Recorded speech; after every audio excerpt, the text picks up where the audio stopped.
Hi friends, good morning. ಎಲ್ಲರೂ ಹೇಗಿದ್ದೀರಾ? ಚೆನ್ನಾಗಿದ್ದೀರಾ ಅಂದ್ಕೊತೀನಿ. Welcome back to my channel. ಇದೇನಪ್ಪ ತಲೆ ಕೂದಲೆಲ್ಲ ಕೆದರ್ಕೊಂಡು ಕೂತಿದ್ದಾರೆ ಅಂತ ನೋಡ್ತಾ ಇದ್ದೀರಾ. ಸೊ ಇದು ಬೆಳಗಿನ ಲಾಗ್. ಏರ್ ಪ್ಯಾಕ್ ಹಾಕೋತಾ ಇದ್ದೀನಿ. ಸೊ ವಾರಕ್ಕೊಂದ್ಸಲ ಏರ್ ಪ್ಯಾಕ್ನ ಹಾಕ್ತೀನಿ ನಾನು. ಅಗಸೆ ಬೀಜ ಅಂತಾರಲ್ವ, ಅದರದ್ದು ಏರ್ ಪ್ಯಾಕ್ ಮಾಡ್ಕೊಂಡಿದ್ದೀನಿ. ವೀಕ್ಲಿ ಒನ್ಸು ನನ್ನ ತಲೆಗೆ ಹಾಕೋತೀನಿ. ಇದು ಹೇಗೆ ರೆಡಿ ಮಾಡ್ಕೊಳ್ಳೋದು ಅಂತ ನಾನು ಒಂದು ವಿಡಿಯೋ ಮಾಡಿ ಹಾಕಿದ್ದೀನಿ, ಒಂದ್ಸಲ ನೋಡಿ. ವಾರಕ್ಕೊಂದ್ಸಲಿನಾದ್ರು ಈ ರೀತಿ ಏರ್ ಪ್ಯಾಕ್ ಹಾಕ್ಕೊಳೋದ್ರಿಂದ ತಲೆ ಕೂದಲು ಕೂಡ ಹೆಲ್ತಿಯಾಗಿರುತ್ತೆ, ಕೂದಲು ಉದುರೋದು ಕೂಡ ಕಮ್ಮಿ ಆಗುತ್ತೆ, ಚೆನ್ನಾಗಿ ಕೂದಲು ಬೆಳೆಯೋದಕ್ಕೆ ಸಹಾಯ ಮಾಡುತ್ತೆ ಅಗಸೆ ಬೀಜ. ಸೊ ನನಗಂತೂ ತುಂಬ ಯೂಸ್ಫುಲ್ ಅನಿಸ್ತು. ನಾನು ವಾರದಲ್ಲಿ ಒಂದ್ಸಲನಾದ್ರು ಈ ಥರ ಏರ್ ಪ್ಯಾಕ್ ಮಾಡಿ ಹಾಕ್ತಾಯಿರ್ತೀನಿ.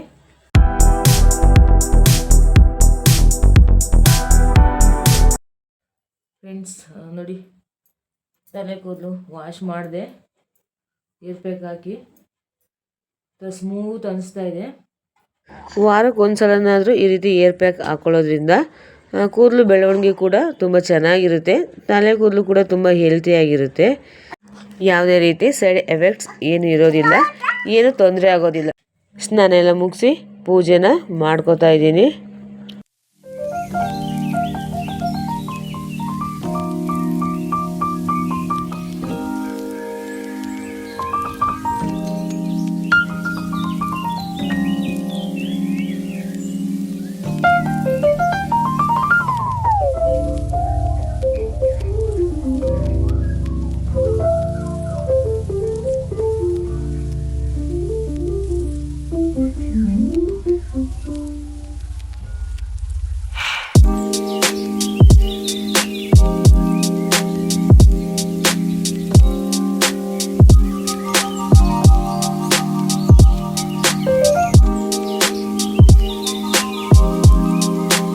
ಇಲ್ಲಿ ಸರಿಯಾಗಿ ಗಮನಿಸಿ ನೋಡಿ, ರಾಯರು ಹೂ ಪ್ರಸಾದ ಕೊಟ್ಟಿದ್ದಾರೆ. ನನಗಂತೂ ತುಂಬ ಖುಷಿ ಆಯಿತು ರಾಯರು ಹೂ ಪ್ರಸಾದ ಕೊಟ್ಟಿದ್ದು.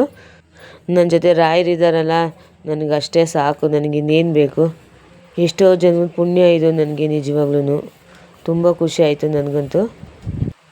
ಅಪ್ಪಾಜಿ ಹೂ ಪ್ರಸಾದ ಕೊಟ್ಟಿದ್ದಾರೆ, ರಾಯರು ಇದ್ದಾರೆ ಅನ್ನೋದಕ್ಕೆ ಸಾಕ್ಷಿ ಇದು.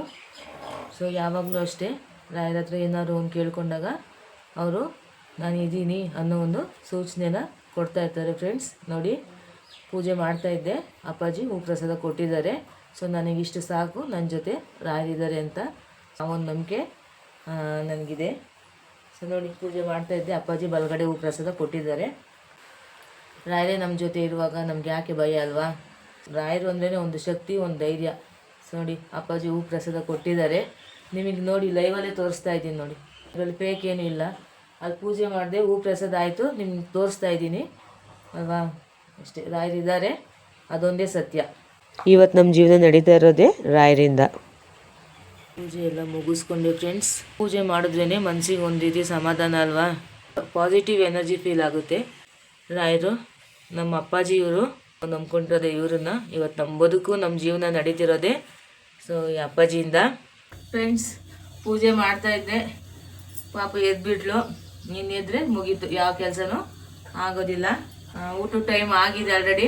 ಪೂಜೆ ಎಲ್ಲ ಮುಗಿಸ್ಕೊಳ್ಳೋಷ್ಟೊತ್ತಿಗೆ 12:30 ಆಯಿತು. ಅನ್ನಕ್ಕೆ ಇಟ್ಟಿದ್ದೀನಿ, ಆ ಕಡೆ ಆಂಬ್ಲೆ ಮಾಡ್ತಾಯಿದ್ದೀನಿ. ಇವಳಿದ್ರೆ ಮುಗೀತು, ನನಗೆ ಫ್ರೀ ಇಲ್ಲ, ಇನ್ನು ಎತ್ಕೊಂಡೇ ಇರಬೇಕು. ದೊಡ್ಡವಳು ಮಲಗಿದ್ದಾಳೆ, ಅವಳಿಗೆ ಹುಷಾರಿಲ್ಲ, ಇವಳು ಎದ್ದಿದ್ದಾಳೆ. ಸೊ ಅಡುಗೆ ಮಾಡಿ ಇಬ್ರಿಗೂ ಊಟ ಮಾಡಿಸ್ಬೇಕು. ಮಕ್ಕಳಿಗೆ ಊಟ ಮಾಡಿಸ್ತಾ ಇದ್ದೀನಿ ಈಗ. ದೊಡ್ಡ ಮಗಳು ಊಟ ಮಾಡ್ಕೊಂಡ್ಬಿಡ್ತಾಳೆ, ಅವಳು ಸ್ಕೂಲ್ಗೆ ಹೋಗ್ತಾಳಲ್ಲ, ಹಂಗಾಗಿ ಅವಳಿಗೆ ಅಭ್ಯಾಸ ಆಗಿದೆ ಊಟ ಮಾಡಿ. ಒಂದೊಂದಾಗ ನಾನೇ ಮಾಡಿಸ್ಬೇಕು. ಇವತ್ತು ಅವಳೇ ಊಟ ಮಾಡ್ತಾ ಇದ್ದಾಳೆ. ಸೊ ಸಣ್ಣಳಿಗೆ ಇನ್ನು ನಾನೇ ಊಟ ಮಾಡಿಸೋದು. ಮಧ್ಯಾಹ್ನ ಊಟ ಮಾಡಿದ ತಕ್ಷಣ ಮಕ್ಕಳಿಬ್ರು ಮಲ್ಕೊಂಡ್ಬಿಟ್ರು. ಮತ್ತು ಸಂಜೆ ವ್ಲಾಗ್ ಕಂಟಿನ್ಯೂ ಮಾಡ್ತಾಯಿದ್ದೀನಿ. ಹಾಲು ಬಿಸಿ ಮಾಡಲಿಕ್ಕೆ ಅಂತ ಇಟ್ಟು ಪೂಜೆನ ಮಾಡ್ಕೊತಾ ಇದ್ದೆ. ಪಾಪು ನಿದ್ದೆಯಿಂದ ಇದ್ದರೆ ನನಗೆ ಬಿಡೋದೇ ಇಲ್ಲ. ಪೂಜೆ ಟೈಮ್ ಬೇರೆ ಆಗಿತ್ತಲ್ಲ, ಹಂಗಾಗಿ ಎತ್ಕೊಂಡೆ ಪೂಜೆನೆಲ್ಲ ಮಾಡಿಕೊಂಡೆ. ಎದ್ರಾ? ನಿದ್ದೆ ಆಯಿತಾ? ದೊಡ್ಡಳು ಕೂಡ ಊಟ ಟೈಮಿಗೆ ಕರೆಕ್ಟಾಗಿ ಎದ್ದಿದ್ದಾಳೆ. ಅವ್ರ ಅಕ್ಕ ಬಾಳೆಹಣ್ಣು ಕೇಳಿದ್ಲು ಅಂತ ನೋಡಿ, ಇವಳು ಬಾಳೆಹಣ್ಣು ಇಸ್ಕೊಂಡು ತಿಂತಾ ಇದ್ದಾಳೆ. ಅವ್ರ ಅಕ್ಕ ಏನು ಮಾಡ್ತಾಳೆ, ಇವಳು ಅದನ್ನೇ ಮಾಡಬೇಕು. ಅಕ್ಕ ತಂಗಿ ಇಬ್ಬರು ಇದ್ದರೆ ಹಂಗೆ ಅಲ್ವಾ, ಇಬ್ಬರು ಮಕ್ಕಳಿದ್ರೆ ಒಬ್ರು ನೋಡೊಬ್ರು ಮಾಡ್ತಾರೆ. ಬಾ ಕುಡಿ, ಬಾ ಕೂತ್ಕೊಳ್ಳಿ ಅಲ್ಲಿ, ಬಾ ಕಮ್ ನಿಧಾನ. ಸಂಜೆ ಒಂದು ಟೈಮ್ ಮಾತ್ರ ಹಾಲು ಕುಡಿತಾರೆ ಇಬ್ರು. ಚೆನ್ನಾಗಿದ್ಯಾ? ಇಷ್ಟ ಆಯ್ತಾ? ಕುಡೀರಿ ಬೇಗ ಬೇಗ. ಯಾರು ಫಸ್ಟ್ ಖಾಲಿ ಮಾಡ್ತಾರೆ? ತ್ರಿಷಿಕನಾ ಋಷಿಕನಾ? ಯಾರಪ್ಪ? ಯಾರು ಫಸ್ಟ್ ಖಾಲಿ ಮಾಡೋದು? ನೀನಾ? ಕುಡಿ ಬೇಗ ಬೇಗ ಕುಡಿ. ಅಕ್ಕಂದು ಖಾಲಿ ಆಗೋಯ್ತು. Very good. ತ್ರಿಷಿಕಾ ಖಾಲಿ ಮಾಡಿಬಿಟ್ಲು. ನೀನು ಕುಡಿಯಪ್ಪ ಬೇಗ ಬೇಗ ಕುಡಿ. ಜಾಣೆ ನಮ್ಮ ಪಾಪನೂ ಕುಡಿತಾಳೆ. ನಿಧಾನ ಕುಡಿ, ಚಲ್ಕೋಬಾರ್ದು. ಸೊ ಮಕ್ಕಳನ್ನ ಹಾಲು ಕುಡಿಲಿಕ್ಕೆ ಅಂತ ಬಿಟ್ಬಿಟ್ಟು ನಾನು ರಾತ್ರಿ ಊಟಕ್ಕೆ ರೆಡಿ ಮಾಡ್ಕೊಳ್ತಾ ಇದ್ದೆ. ಸಿಂಪಲ್ಲಾಗಿ ಬೀನ್ಸ್ ಪಲ್ಯ ದೋಸೆ ಮಾಡೋಣ ಅಂತ ರೆಡಿ ಮಾಡ್ಕೊತಾ ಇದ್ದೀನಿ.